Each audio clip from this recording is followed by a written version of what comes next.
Chaque jour, Charles et Carole vous présentent la leçon de l'école du sabbat.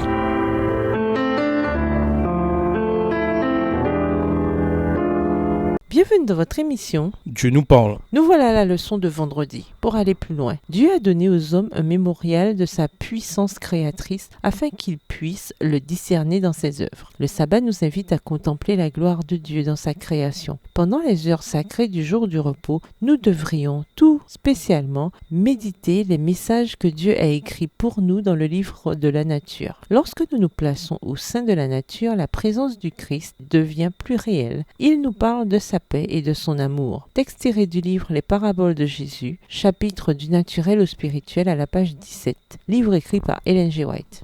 Une des raisons importantes pour lesquelles le Seigneur délivra Israël de l'esclavage en Égypte était l'observation de son saint sabbat. Moïse et Aaron rappelèrent manifestement l'enseignement de Dieu à la sainteté du sabbat parce que Pharaon leur dit « C'est maintenant quand ce peuple du pays est devenu nombreux que vous allez lui faire cesser ses corvées » Exode 5, verset 5. Cela semble indiquer que Moïse et Aaron avaient commencé une réforme en Égypte au sujet du sabbat. L'observation du sabbat ne devait pas être une commémoration de l'esclavage en Égypte cependant. Mais l'observation du sabbat en souvenir de la création devait aussi être un souvenir joyeux de la délivrance de l'oppression religieuse en Égypte qui rendait le respect du sabbat difficile. De la même manière, la délivrance de l'esclavage devait à jamais permettre aux Israélites de poser un regard bienveillant sur les pauvres et les opprimés, les orphelins et les veuves. Extrait du livre From Eternity, de l'éternité passée, page 549.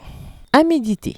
Certains chrétiens, même certains adventistes, considèrent la théorie de l'évolution théiste comme une explication possible de la création. En quoi le sabbat montre-t-il que l'évolution théiste et l'adventisme du 7e jour sont incompatibles? Quel serait le bien fondé de l'observation du 7e jour en commémoration de milliards d'années, notamment du fait que la parole de Dieu est explicite concernant l'institution du sabbat après les 6 premiers jours de la création? Que répondez-vous à l'argument selon lequel le jour de commémoration n'a pas d'importance tant que nous respectons un jour de repos par semaine? De notre côté, que répondez-vous à l'affirmation selon laquelle Jésus est notre repos du sabbat et que, par conséquent, il n'est pas nécessaire d'observer un jour de repos quel qu'il soit? Dans quelle mesure le fait d'observer le sabbat peut-il être un rappel concernant la libération? Comment pouvons-nous éviter de faire du jour du sabbat un jour de restriction et une institution légaliste? Certains affirment que l'observation du sabbat du 7e jour est une action destinée à trouver le chemin vers le ciel. Qu'en pensez-vous? Au revoir.